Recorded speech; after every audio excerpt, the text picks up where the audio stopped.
everybody and welcome back to my channel. Today I thought I would film a pregnancy, labour and delivery story for Sophie, as I've had her during the COVID-19 pandemic. So I'll start right from the beginning. So we found out actually round about a year ago now. So it was around, I've wrote myself a few little notes, so I hopefully won't leave anything out. So I found out around the 23rd to the 26th of October, somewhere in that time frame. I said to Martin, I think I'm pregnant, I think I'm pregnant. He always is like, oh no, you're not. But I've always been quite in tune with my body. So the previous couple of months, my cycles had been a bit all over the place. So I didn't really know when I was going to ovulate. But this particular month I was like, I just had a feeling I'd ovulated on this particular day. So I was like, Martin, now's the time. So that was that. And it's like the longest 2-week wait, isn't it? Like, to take that damn test. So I did take an early test, and I only took it a couple of days before my missed period. And I swear I could see a faint line. I didn't tell Martin about it because he didn't want me doing early tests. So I took one, I think the next day, and it was a clear blue one, and I could see the line. So I said to Martin, I'm pregnant. And he goes, no you're not, like shrugging it off. I was like, yes I am. He's like, you're not even due on till Monday, Sean, you know. I was like, I've taken an early test. Well, he wasn't too happy that I'd done an early test, but us girls sometimes get impatient, don't we? You know, it's just constantly on your mind. That whole 2 weeks, it's just like, am I pregnant? Am I pregnant? Any little sign that you think, oh, this could be a symptom, this could be a symptom. It's tricky, isn't it? Because they're so very similar to period symptoms. So I showed him the test and he just laughed. He couldn't believe that we'd caught pregnant so easily, and luckily so easily, and quickly. So Monday, when it was the date that I was due on, I like to do a digital test because I like to see those words pregnant, because it just confirms it for me then. I took it and it came up with not pregnant, and I was absolutely gutted because I'd got a test, I'd done two at the same time with the same sample. So I'd got this digital one that said I wasn't pregnant, but I'd got this line test that said I was, and I was like, I am pregnant, Martin, because I've got a line on that test. Anyway, I took another digital test the day after, so on the Tuesday, and it come up with pregnant, and I was like, oh, I just felt so relieved that it had come up with positive. So that was that. So with this pregnancy with Sophie, we decided to keep it to ourselves for a little while. Usually I'd tell all my family and my close friends. I did tell one close friend, because we always tell each other when each other are pregnant, and I think I told my mum, and that was it. So only me and Martin, one of my friends, and my mum knew. And my cousin actually got married. I was around 7 weeks pregnant. My cousin got married, and obviously I didn't want to say anything. I was worrying that I was going to be having sickness, which luckily I didn't. But yeah, my auntie actually was, I don't know what we're talking about now, but she patted my tummy, and I was like, has she got like a sixth sense that she knows? Anyway, she didn't know. So yeah, so obviously I couldn't drink, but no one questioned whether I was drinking or not. One, because I wouldn't drink because we've got the girls, and two, I'm not a big drinker anyway, so no one would have questioned why I wasn't drinking alcohol anyway. So that was easy to get away with. So we never told anyone. So time was ticking away, and my auntie does a Christmas Eve party for the family, every year. It's been the last few years she's been doing it. So we're just having a conversation, and I said to her, I'm pregnant. She's like, are you? She's like, oh my God, you got to tell everyone. So that's when we announced it to our family. So we did a cheers to my nan, who isn't with us anymore. So they get her favourite drink, which I think is cherry brandy. So they do a shot of that, like cheers to my nan, and do a shot of cherry brandy. And at the end of that, I just like shouted out to everyone, I'm pregnant, more or less, kind of thing. So that's how we told our family. And then I really didn't have any sickness. I really was like just sailing through. But sometimes, I know that it sounds stupid, but I sometimes like the sickness because it indicates to me that things are progressing as they should be.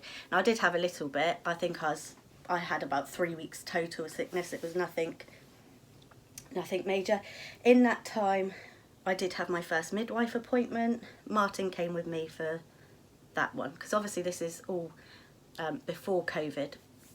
So this is all before Christmas time. I think just after Christmas we had our first scan and everything was okay. So that was a relief. I always get myself so worried beforehand, because you never know what's going on in there, do you? Because you don't feel pregnant. You can't feel the baby, so it's like, oh, please just let everything be okay in there, and thankfully she was. So then we went around 16 weeks pregnant. We decided we wanted to get a gender scan. So we went to Exeter to Window to the Womb. I've done that we went there with Olivia, because she wouldn't show us what she was. But we're just being impatient this time, and we enjoyed the experience so much with Livy. We wanted to do it again. So we did that. Found out we was having another girl. I did think I was carrying a boy. I've said that in my Q&A, that I thought I was having a boy. Martin thought we was going to have another girl. Anyway, they told us it was a girl, so we bought like a pink bear from them and had Sophie's heartbeat put inside. So when we went home, my mum looked after the girls for me while we went. When we went home, we gave the girls the bear, and that's the way we told them that they was expecting a baby sister. So that was nice. Then thankfully my NHS 20-week anomaly scan was before COVID as well, so that meant Martin could come with me for that. So that was all fine. Everything was okay. I didn't need to go back. So that was it. I was just left to get on with my pregnancy. Then COVID happens. So just my normal community midwife appointments, I have to go on my own, which was fine. I didn't mind doing those on my own anyway. It meant Martin could stay home and watch the girls. That saved me taking them along. Not that I could anyway, because obviously the girls couldn't be coming to the community midwife while COVID was going on. So he used to find them very boring as well. When I was pregnant with Olivia, you know, the booking in scan, it's the booking in appointment with the midwife. He's there like with his eyes open, but he's like snoring out loud, and I'm thinking, I know this isn't that exciting, as it's a lot of just paperwork, but it is exciting because this is the beginning of our journey for our baby. And he's just like, he was just tired, just holding over, like nodding off. Anyway, that doesn't matter. So yeah, midwife appointments during COVID was just me. I had to go on my own. No problem at all. Then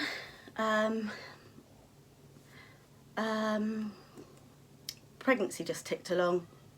The first half of it dragged so bad, and I don't know why, because I've got 2 girls to look after, so I don't know why it dragged, but the second half really did fly by.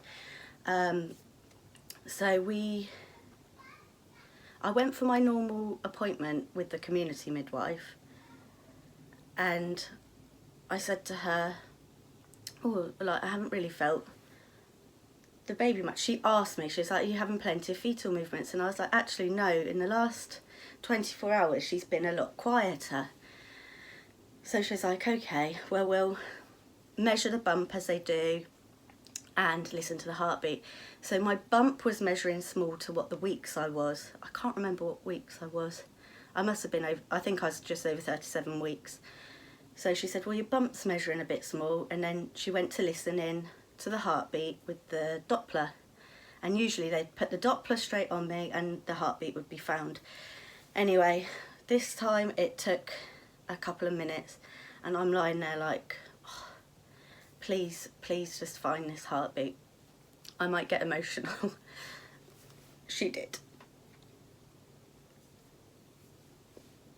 Anyway, because I'd had reduced movements and that my bump had slowed in growth, they sent me straight over to the hospital, got me in for a growth scan, and they sent me up for monitoring to check her movements.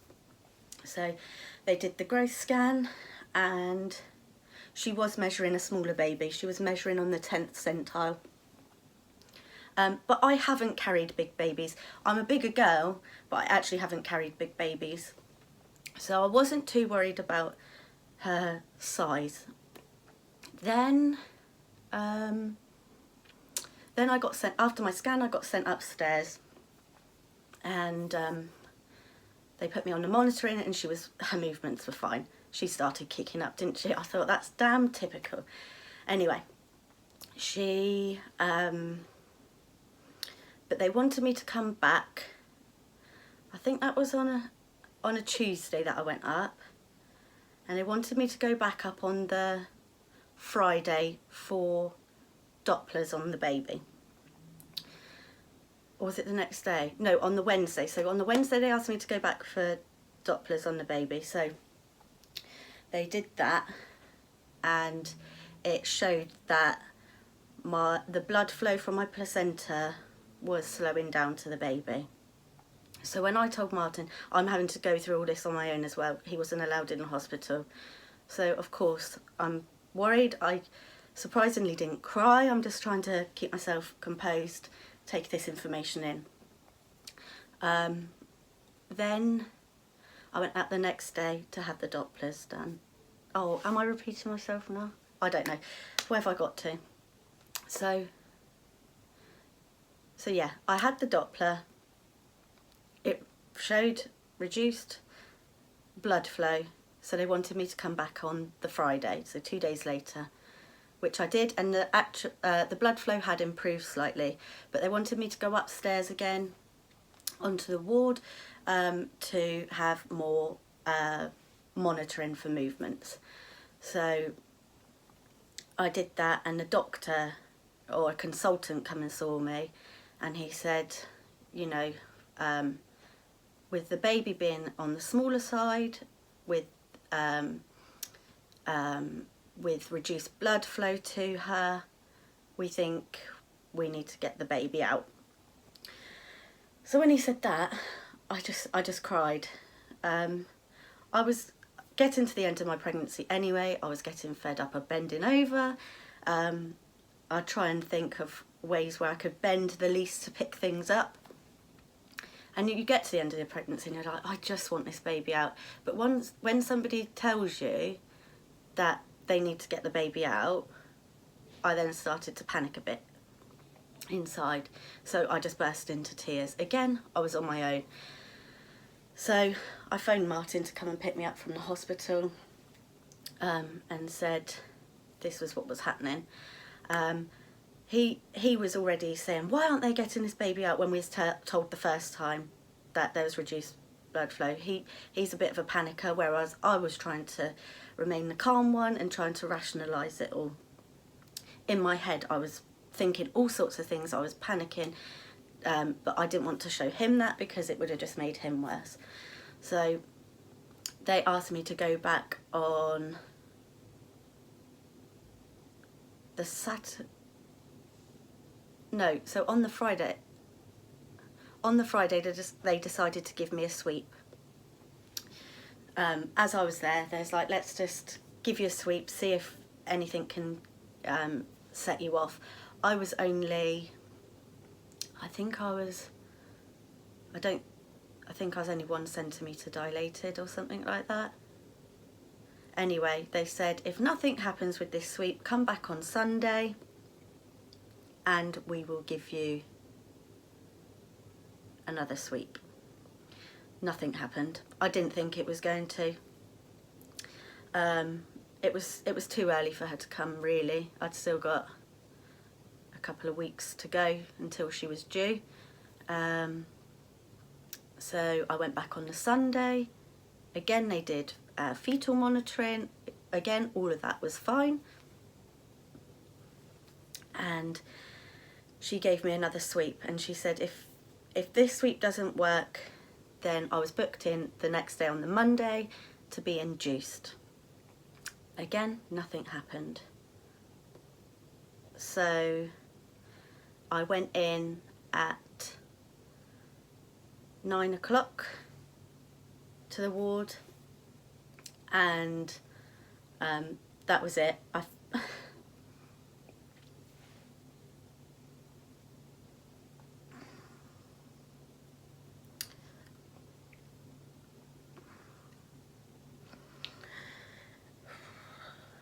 Sorry. So, for me, as you most probably know, if you watch my stories, look how red my nose has gone.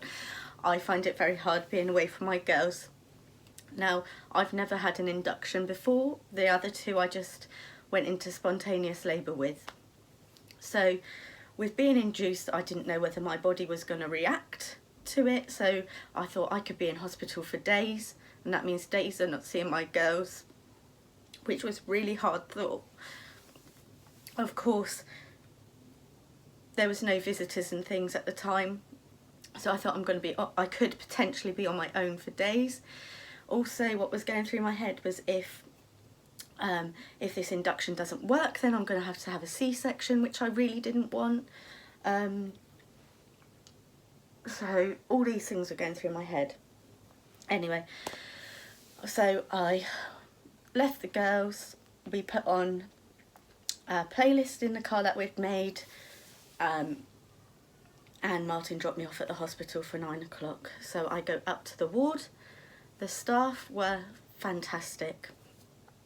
They made me feel really at ease that I was there on my own. So they then put me into like my bed that I was going to be in. They did some monitoring first. They did a COVID test on me. That all came back negative. That was all fine. And the COVID test really wasn't bad. It was absolutely fine.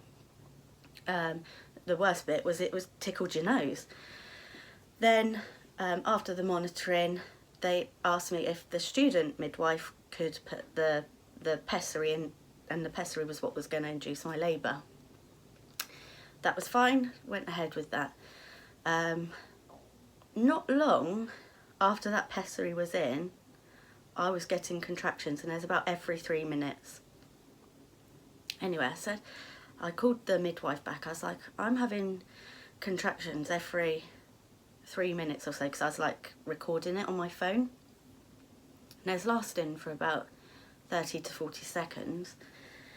So she put me back on the monitoring to see what was going on. She bloody slowed down then, didn't she? So they slowed down, so I decided, I thought, I'm just gonna, whilst I'm here on my own, it's quiet, I'm gonna try and have a nap, because we all know labour is tiring. So I thought, try and get a nap, Sean. So I was still contracting, but it slowed down. So I managed to get to sleep, and I had my lunch, which was lovely. What did I have? I had a chicken curry. It was so nice. And I thought, actually, I shouldn't have had that, because if I throw up later when I'm in labour, because I always throw up when I'm in labour, I thought this really isn't going to be a nice meal to sick up, is it? Anyway, never mind. It was a very tasty meal and I enjoyed it. I was texting my auntie actually at the time saying, this is a bloody lovely dinner. So, my contractions then started to come quicker again and stronger. So I spoke to the midwife again and I said what was happening. She said, go and have a walk around the grounds. So that's what I did. So she let me leave the ward. I left. I phoned Martin up so I could speak to him, keep him updated with what was happening, and just so I could hear my girls as well. So I get so emotional when I talk about my girls. So as I was talking to him, the contractions were getting stronger and they were coming every 2 minutes. So I went back up to the ward and I said, look, I was like, this is what's happening. I was like, so she put me back on the monitoring and she could see I was having regular contractions. I think you have to have a certain amount before I could go down onto labour ward. So she put me on the monitoring, could see that this like labour was starting to happen. So she said, oh, I'll do an examination on you, because they weren't going to examine me. They was going to leave the pessary in for 24 hours. But as things were progressing, they said, yeah, we'll examine you. Anyway, she said, yeah, you're at 4 centimetres. So that meant I could go down onto the labour ward, on the delivery suite. So I phoned Martin. The midwife was like, do you want to phone your other half, because he can come in now. So I phoned him up, said he could come in, so he made his way in. So I went downstairs to the delivery suite. The student midwife happened to be someone I went to college with, but she was absolutely fantastic. Fantastic student midwife. So she really led my care whilst I was down there with her and the other midwife. I think I was the only girl down on the labour ward. I did want a water birth with all of my children and I haven't had it with any of them. They just put me into a room and I didn't even bother saying, actually, I'd like a water birth. I just thought, let's just get this done. So things were starting to get painful, so she put me on the monitoring again. I'm like, oh, can I turn? Because I wanted to go on like my knees and lean over the bed. And I was like, which way do I need to turn? Because of the wire. She's like, oh, it's all wireless. I was like, oh. Anyway, so yeah, she examined me, see how everything was going. All was fine. Baby was fine and happy.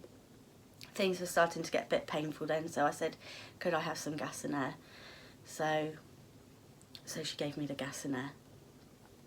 Now, I haven't been drunk for years, and that first hit of gas and air, I was like loving life. Anyway, in comes Martin. And I just cried when I saw him. I was just so happy for him to be with me and for me to see someone that I loved, instead of doing this on my own. As wonderful as the staff are, it's not the same, is it? It's not your other half who should be there during the birth of your baby. Thankfully he was, but he wasn't there for the whole lead up to that point of me going down onto the labour ward. So yeah, I just, as he walked through those doors, I just looked at him and cried. And then so labour was just progressing and it was getting really painful. Now, I've not asked for epidural with any of my babies. It's not even entered my head to ask for epidural, but with Sophie's labour, I did ask for one.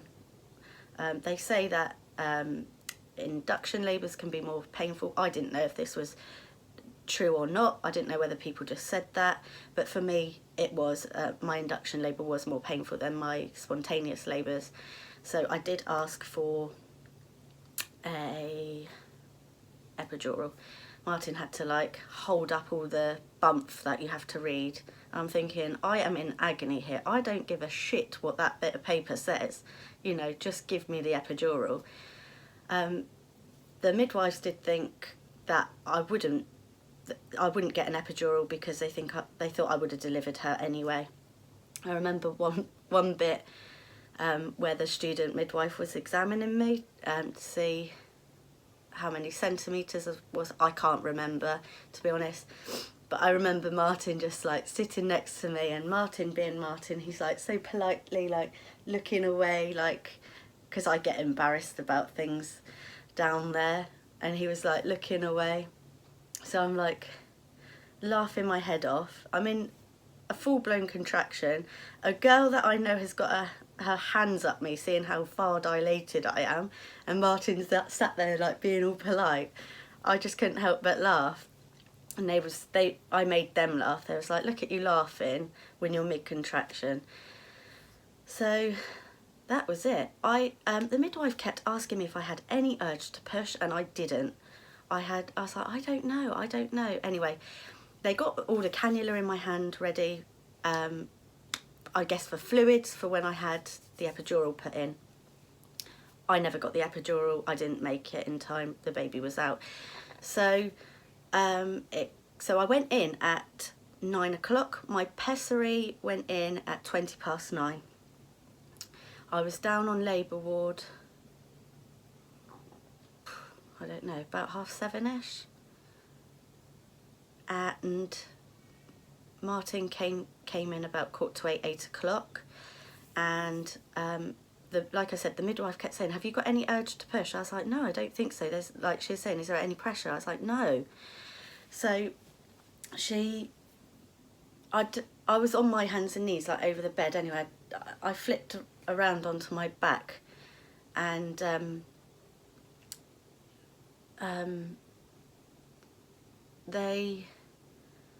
I thought, do you know what, sod this, I might as well just try and give a push because I've got no urge to push. And that was it. I can't, like, I'm still in shock now how quick it happened. So I had no urge to push, and I thought, sod it, let's just try and give a push. And that was it. They could see her head. I was like, flipping heck. And that was it. Her head was crowning, and then out she came. That was it. It literally took me 2 minutes to push her out. I think they could, on my notes it said they could see her head at 18 minutes past 9, and I delivered her by 20 past 9. So all in all, from putting the pessary in to actually delivering Sophie, it took me 12 hours, which I was thrilled with. So each of my labours have been shorter. So I think Ava's was 17 hours, Olivia's was 15 hours, and then Sophie's was 12 hours. So they have got quicker the more babies I've had. And I was just so relieved to get her out. Now, you know how emotional I am.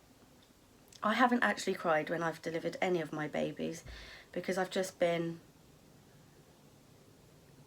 so glad that I'm out of that pain.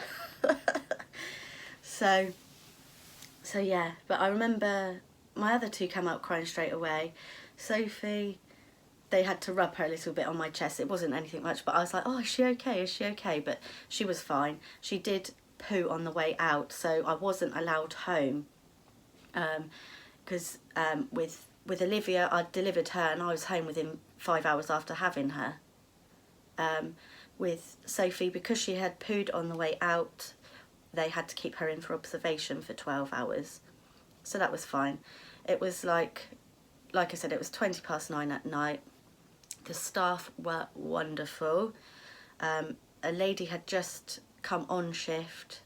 Literally, I think she must have started about 9 o'clock. So she'd only been on shift for 20 minutes and I'd delivered. But she was so nice. She was like, said to Martin, you know, take your time. There's no rush for you to get out of here. Just take your time as a family to spend spend together, and I thought that was so nice of her. He had to wear a mask whilst I was in labour. I didn't. As soon as I was admitted in the morning, I could take my mask off. I didn't have to wear one, so I did not have to labour with those damn masks on, thank God. Also, the student midwife, she was called Terry. She had finished her shift, but she stayed on and delivered Sophie. So she was really good. I can't praise her enough. I've had student midwives deliver all 3 of my babies actually, and she was the best one.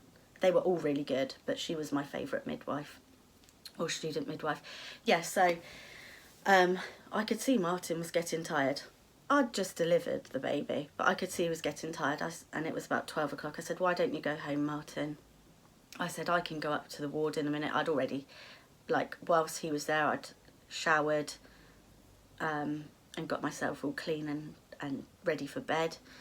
I didn't say what Sophie weighed. So Sophie weighed £6, 10.5 ounces, which she was 9 days early, so I don't actually think that was too small.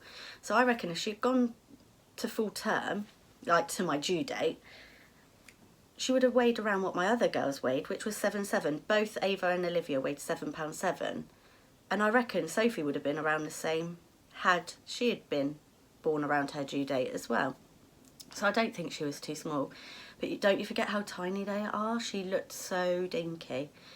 So yeah, I said to Martin later on, why don't you go home, get a good night's sleep, and I'll see you tomorrow, because I expect we'll be allowed to go tomorrow because we only had to stay for the 12 hours. So that was it. We went back upstairs. Only me and Sophie. Martin wasn't allowed up on that ward. And the nurses or the midwives kept saying, try and get some sleep. I couldn't get to sleep. You're absolutely buzzing afterwards, aren't you? And it's on such a high. I couldn't bloody get to sleep. And then I was just sat there watching her in her crib. You're so proud of what you've just done, aren't you? Like, wow, how has my body just gone through that and done that? It's absolutely amazing. Us women are pretty damn marvellous. Then that was it really. I breastfed her. She was feeding well.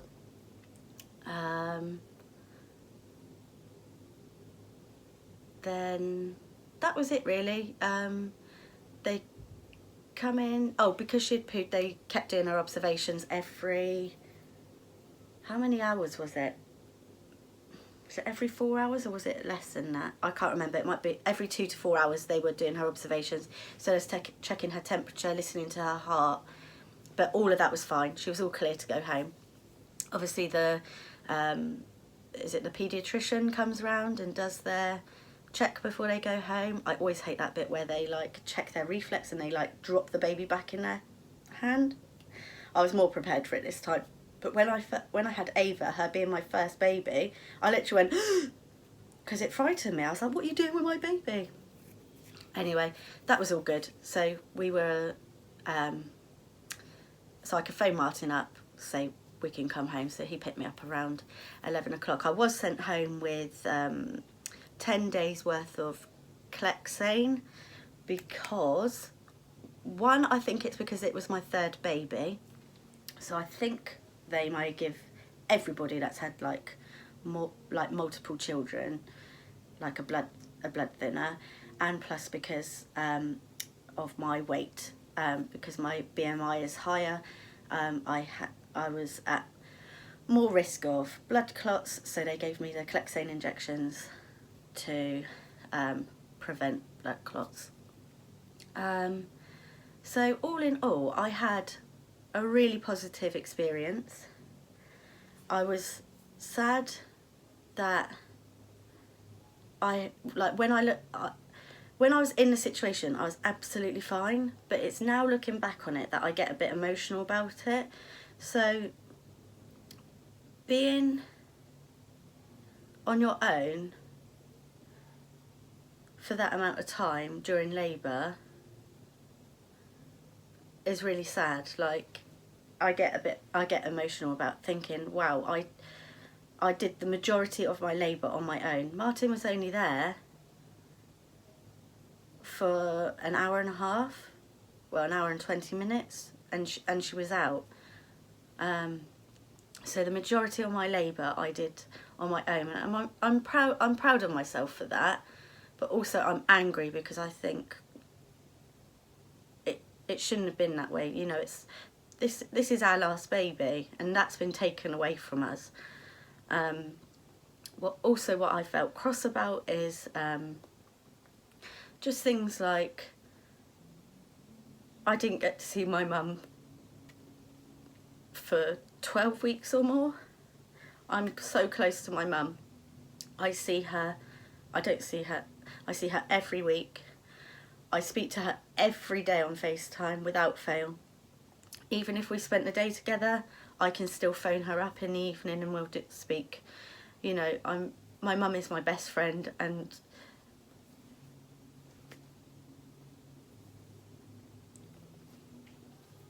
to not have her there for the majority, like a good chunk of my pregnancy, like to see my bump grow in, you know, I couldn't go to the shops to buy baby bits. I desperately wanted just to go to the shops to buy some baby clothes. I know we can do it all online, and we did do it online, but it's that choice being taken away from you, isn't it?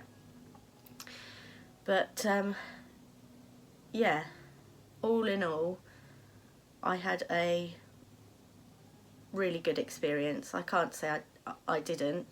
The NHS staff are amazing. They were all masked up, of course, but they were wonderful. I can't say anything else than that. They were so good. Made me feel very comfortable, at ease. They did make me feel like I wasn't alone. It's only now, looking back on it afterwards, that I feel hurt about it. So, because when you're in that situation, especially when you're in labour, you haven't got time to think of anything else, have you? All you're focusing on is the discomfort you're in, if we're being honest. So yeah, I guess that's it. That's my labour and delivery story. So if you enjoyed this video, give us a thumbs up and subscribe to our channel, and I shall see you in my next video. Thanks for watching.